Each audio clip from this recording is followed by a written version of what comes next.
Hello guys. അങ്ങനെ രാവിലെ പാലൊക്കെ വാങ്ങിക്കാൻ പോകണമായിരുന്നു. മറ്റേന്ന് അച്ഛനാണ് പോകുന്നത്. പക്ഷേ ഇന്ന് 1-ാം തീയതി അച്ഛൻ അമ്പലത്തിൽ പോകേണ്ടതുണ്ടായിരുന്നു. അതുകൊണ്ട് ഞാനാണ് ഇപ്പോൾ പാല് വാങ്ങിച്ചത്. ആ പൂ മൊത്തം പൊഴിഞ്ഞു പോയി ഇന്നലെ മഴയത്ത്.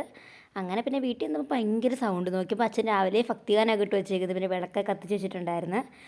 അങ്ങനെ പിന്നെ ഞാൻ പോകാൻ റെഡി ആവുകയാണ്. അപ്പം ഇതിൻ്റെ മറ്റേ കത്തിക്കുന്ന സംഭവം കാണുന്നില്ല. ഞാൻ എല്ലായിടത്തും കിടന്ന് നോക്കി. പിന്നെ തീപ്പെട്ടി എടുത്ത് കത്തിച്ച് എന്നിട്ട് അപ്പമാണ്. അപ്പം അമ്മ ഉണ്ടാക്കി വെക്കത്തില്ല, എനിക്ക് ചൂടോടെ കഴിക്കണം. അപ്പോൾ അതുകൊണ്ട് ഞാൻ തന്നെയാണ് ഉണ്ടാക്കി കഴിച്ചിട്ട് പോകുന്നത്. അങ്ങനെ അതൊക്കെ സെറ്റാക്കിയിട്ട് പിന്നെ ചായയും വെച്ച് എന്നിട്ട് ഫുഡൊക്കെ കഴിച്ച് ഞാൻ നല്ലതായിട്ട് ലേറ്റ് ആയായിരുന്നേ. അങ്ങനെ ഫുഡൊക്കെ കഴിച്ചിട്ട് ഇറങ്ങി.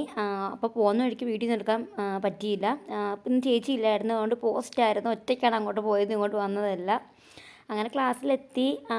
ഫസ്റ്റ് പീരീഡ് കഴിഞ്ഞ് എന്നിട്ട് 2:30 ആയപ്പോഴത്തേക്ക് ഇറങ്ങി. എന്നിട്ട് ഓടുവാണ്, കാരണം ലേറ്റായിട്ടാണ് ഇറങ്ങിയത്. എന്നിട്ട് ക്രോസൊക്കെ ചെയ്ത് അങ്ങോട്ട് നിന്ന് ബസ് കിട്ടി. ടിക്കറ്റൊക്കെ എടുത്ത് ഇങ്ങനെ ഇരിക്കണം. ഒറ്റയ്ക്കേ ഉള്ളൂ. അപ്പോൾ ബസ്സിനകത്ത് ഇങ്ങനെ പാട്ടൊക്കെ ഇട്ടിട്ടുണ്ട്. അതൊക്കെ കേട്ടിങ്ങനെ വൈബടിച്ചിരിക്കുവാണ്. മറ്റേ ചേച്ചി ഉണ്ടെങ്കിൽ ഞങ്ങൾ എന്തെങ്കിലുമൊക്കെ ചളി പറഞ്ഞിങ്ങനെ ഇരുന്നേനെ, സെറ്റായിരുന്നു. പിന്നെ വീട്ടിൽ വന്ന് ഫുഡൊക്കെ കഴിച്ചു. അപ്പോൾ ഇന്നത്തെ വീഡിയോ ഇത്രയുള്ളൂ. അപ്പോൾ ടാറ്റാ.